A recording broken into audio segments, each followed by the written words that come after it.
It is my real pleasure to speak with Keith Anderson. Keith, you went from earning $27,000 English teacher to leading teams at Google and Meta. And now you help mid-career professionals do the same. Through your company, you teach people how to stop chasing jobs and start attracting them using a blend of strategy, psychology, and intuition. You are passionate about helping mid-career professionals rediscover their purpose, redefine their professional identity, and create meaningful, aligned careers. Keith, welcome to the show. It's such a pleasure to speak with you today. Thank you. I'm really happy to be here. I'm looking forward to this conversation, Keith. As I was telling you enthusiastically before we started recording, because I have the feeling that our listeners today is very much aligned to this, message of transition in a career, whether it is something that is happening or has happened, or it is just a thought, which it starts like that. So we will explore, and I'm looking forward to explore, finding purpose in a career, which you talk about. And before we go there, there is one question I would like to ask you to warm up immediately. And Yeah. there is so much career advice out there. Some of it is right, some of it is wrong. It doesn't matter. My question to you is, what's one piece of career advice that you intuitively knew it was right way before, you had the evidence to back it up? Yeah, that's a great question. So, me personally, before I became a career coach and early on in my career, I've focused really much on doing things that bring me joy and kind of I tend to follow that path of where my heart is drawn towards, right? And the best piece of advice that you don't really hear that much of is trust that as your intuition to be that guiding light towards opportunities and things that you should naturally gravitate towards or that you should not, right? And a lot of times in people's careers, for example, a lot of times you start out that way and you want to take inspired action. Then after time that wanes, things change. And then, your energy and your ties go somewhere else. So before I became a coach, that was one thing that I noticed I was doing in my own life. And now since then, I've realized that this is actually something that is scientifically backed and shows that like you are following this right path because it's kind of a never ending journey, right, where you never get to the end destination because that doesn't actually exist, to be honest.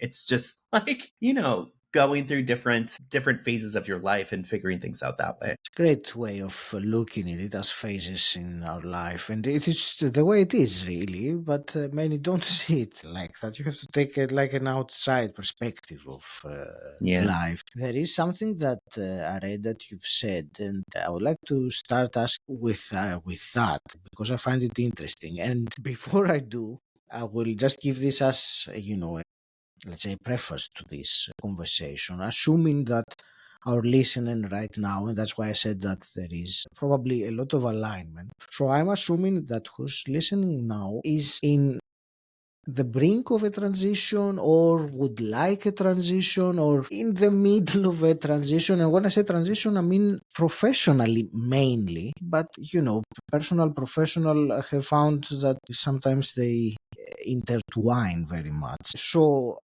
I'm giving this as, a base for the conversation. But my question to you was something you said that job seekers should stop searching and start attracting. And I like very much this approach. I suppose that would require some kind of a mindset to be. So tell us about this. Let's start with this.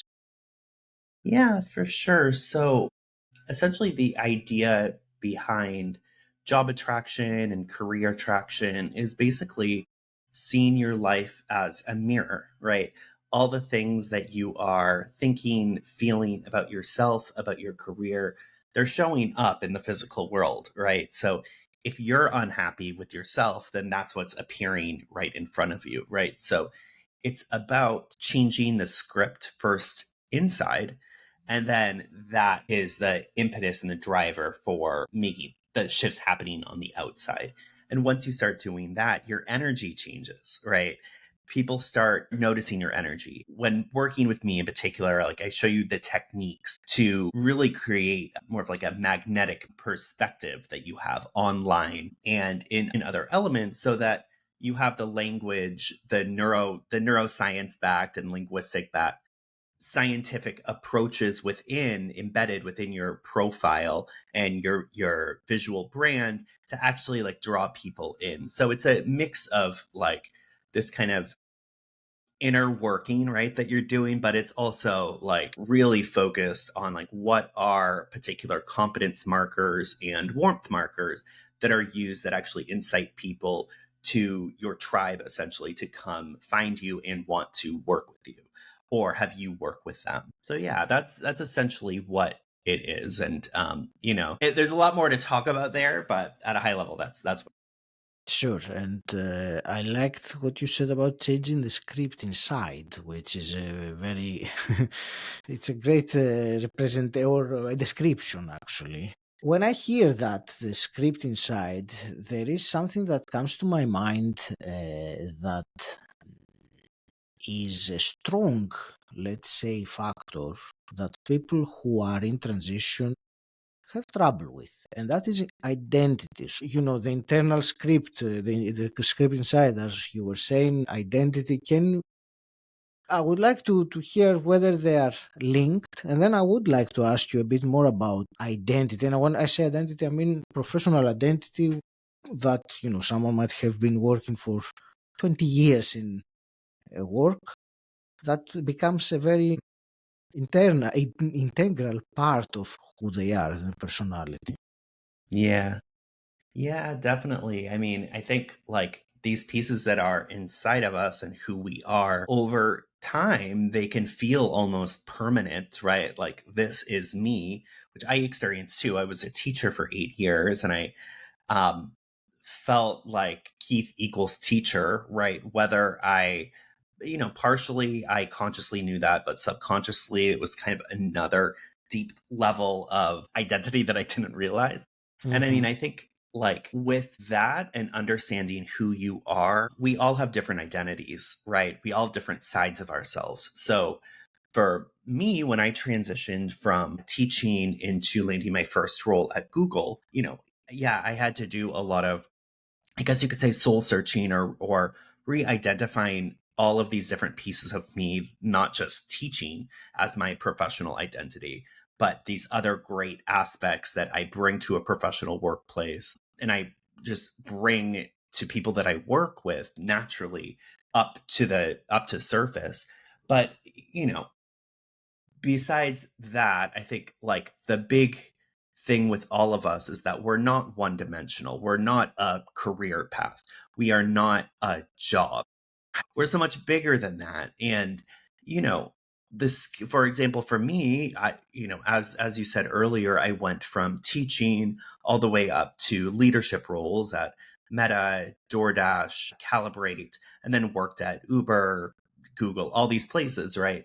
And I've always been myself through this, right? But I change, and people change and adapt and embrace that, right? Change is the only constant in life. So, don't feel that the identity that you have now, as a teacher, for example, from me, is the only identity that you have in the future. You're way, way, way bigger than that in many different ways. You just might not have explored it so much in a professional setting, but even things from your childhood or your teenage years that you naturally gravitated towards, who knows? Maybe there are things, those natural tendencies or gifts you have from those ages might now appear in your professional world or might appear relevant.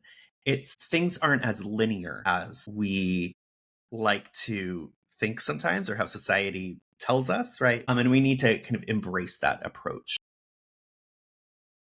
What would you say to someone listening right now that they're having trouble shedding that previous identity? It is really strong. They cling Yeah. on to it, and in the end, prevents them from, embracing the change that you were talking about. Yeah, for sure. And I think, just to double down on that, with, our programming, like societal programming, even parental programming from when we were really young, they're like very big gravity pieces that draw us to a certain reality, right? So, first, acknowledging that you are an identity in something like more of a larger programming or a larger societal push, but that's not necessarily who you are, right? So, first, it's acknowledge that, right? And, be open with yourself and be okay with having these feelings of maybe money and prestige and all these things in your current path, right? How you don't want to leave them behind. It just, to start with, just acknowledge that those are there and don't Yes. try to put them down and say, oh well, money is greedy, I shouldn't think like that, or say any should. Don't should on yourself, right? And then, from there, once you have started to get really clear with yourself on where you're at and those pieces, then it's about really exploring more about, like, what really are you at that next layer, right? Putting aside all of the corporate BS and the corporate values and all of that. Who really are you? And, to do that, it really goes back to basics of, like, what do you like to do? Who are the people that you like to hang around or be around? What do you like to do with them? How do you like to help them? Right. And what is that feeling that you have from helping them? Right. And it might be something that you don't even think is possible. For example, I have a client from last year who, she was a litigator and she hated her job, right? She did not like it, but she had such pressure to become a lawyer, right? From her parents mostly, right? I mean, it was also seen as prestigious and high Hmm. paying, and there are all these positive connotations with that. Yes. Believe it or not, through the work that we were doing together, she was able to go back to kind of the base of who she is. And she realized, like, she's more about helping people become better in what they're doing, right? And, from there, she actually became the director of education for a nonprofit startup, working with Palestinian children, right? Kind of random, right? Because she was a corporate executive working as a litigator for a large tech company here in the United States, and doing that is like completely 180. So, it's first identifying who you are now, then it's identifying who you are underneath all of the societal pressure. And then it's about planning a path on what your North Star is and understanding what you represent in your life. Not like, I am a doctor, I am a teacher, but like, who do you help? What do you help them with? And why are you doing it? Like, and seed all of the different seeds that you have, plant those, and some of them will ripe, some of them won't, but that brings you towards the direction of where you're going, right? Because I also firmly believe in my own life and what I've seen from everyone I work with, is that the purpose of life is to be happy. And to do that, like, you just need to go within first, understand where things are, and trust that by following your intuition and your guidance, that you are moving down the right path, even though it might not be anything that you thought it was earlier. So, yeah. Thank you for your answer, and I like very much that you ended with this, the trusting that the path that you're on, that you are guided on. Yeah. It is so important to have this. I will call it connection, or you use the word trust, which is a beautiful word for this. There is, I like very much the message that comes through what you're saying, Keith, and I wanted to ask you one more thing because you were mentioning, the people you've worked with.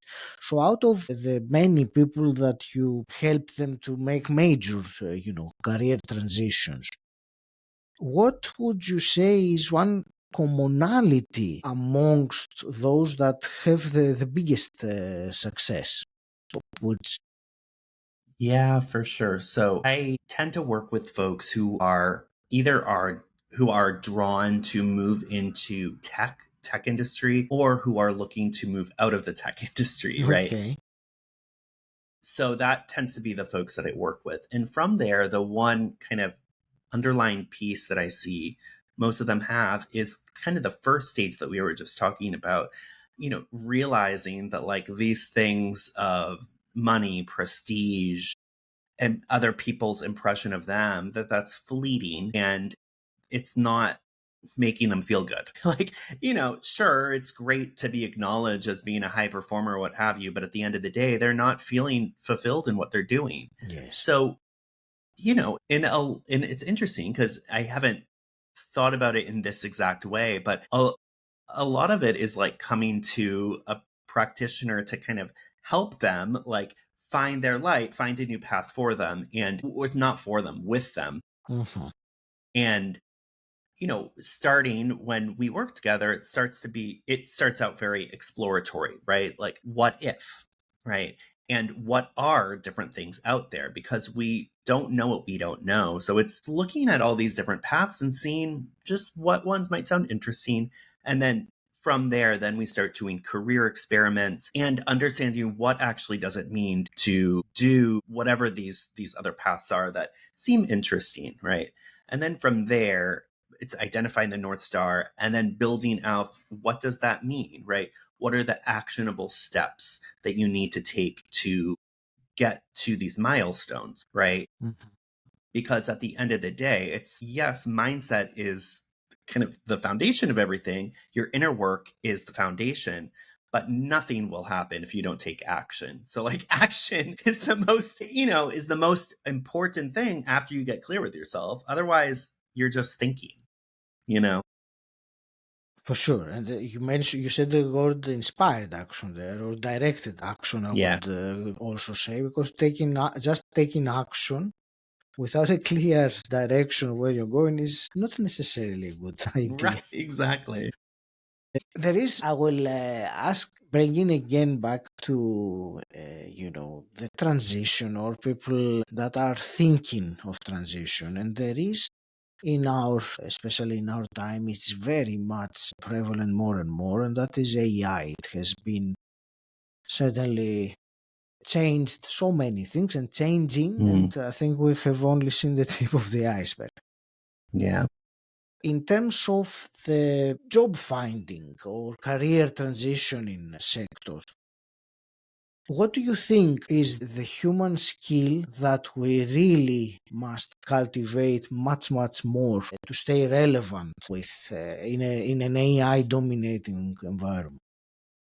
That's a great question. And I'm smiling and laughing a little bit to myself because really, ironically, what I think is like, I think the solution for this for all of us is to be more human like, to be more authentic to ourselves and being clear with who we are and expressing that Yes. out to the world than following what has been the traditional approach in the job sector, which is where a company posts a position and you try to fit into their box and be kind of this thing for everyone, and not really be yourself. And right now, AI is going to be doing that. AI is filling in those boxes already. So what you need to do to stand out and to land new roles, to get new opportunities, is to really be yourself and don't think that you need to just fit a box. But once you start getting comfortable with being who you are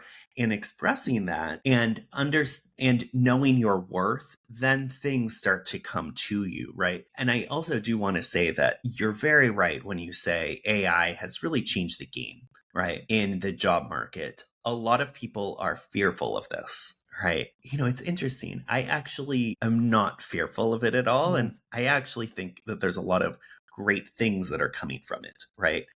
A lot of these more manual labor type of roles, even in like white collar jobs, are now being able to be done by AI. This allows a lot more creativity and innovation for us, right?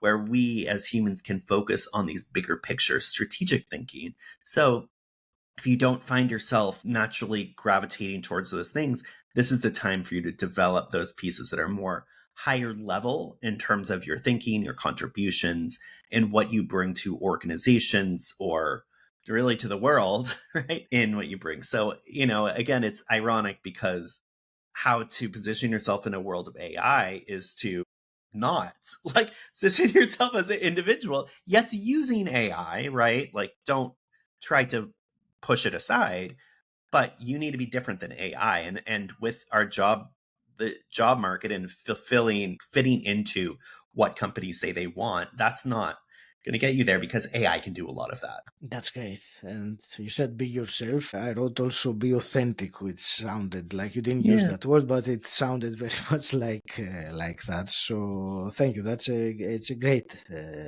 answer, Keith. Yeah. As we're going to start wrapping this conversation up, I wanted to ask you about where you would like to direct our listener who has found this intriguing and useful and would like to know more about you and your services.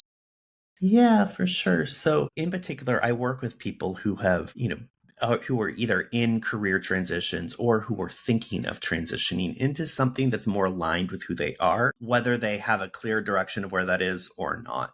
So, if this sounds like you, please check out my website at Keith, KeithAnd.co, or go to my LinkedIn. My hashtag there is Keith and, KeithAnd.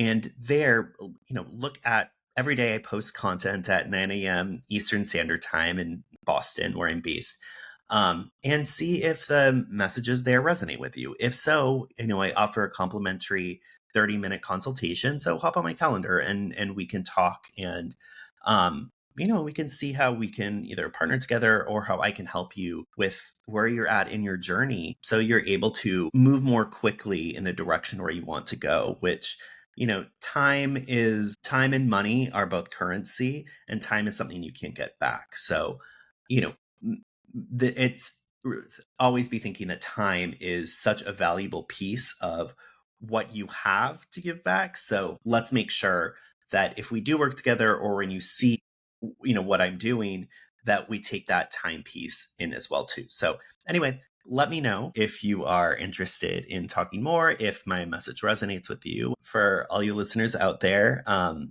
yeah, I really hope you've enjoyed our conversation today. And I guess overall, I hope that it really inspires like bigger thoughts in you about who you are and your potential. That's great. And Keith, let me also ask you, I have two final questions that I always ask my guests. And the Yeah. first one is, what does personal development mean to you? Yeah. So personal development for me is about consciousness, to be honest. It's about getting clear with the unknown and these assumptions that I have or the blind spots that I might not even realize I have and explore those and understand more what they are. And then also personal development is and professional development is really going towards what I'm naturally drawn to, right? And for me, early on in my career, I was always interested in like the visual arts, like graphic design.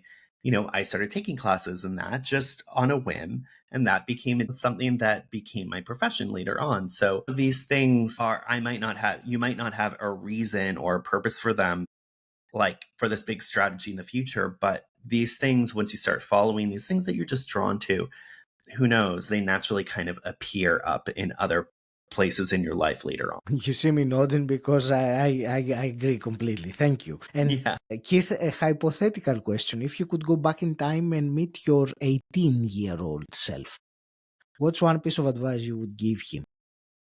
Oh yeah, I would say like I don't get caught up in all this small day-to-day stuff and what people think about you and all of these things that are not in your control, because just like that, it's not within your control. You can only control what you do, what you think, what you say, where you go, what you do. So focus on that. And, once you do that, 18-year-old Keith, you start to feel more at ease, right? And not have so much angst about being in college. So, Yes.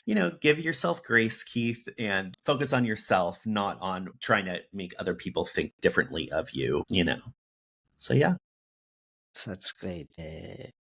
Keith, I want to thank you very much for this conversation we had today. And I think for me anyway, and I hope that it also came across to the listener, there was the message that was coming strong, that was that much of having a successful transition has to do with inner elements rather than outer elements, rather than documents or anything Yeah. out there.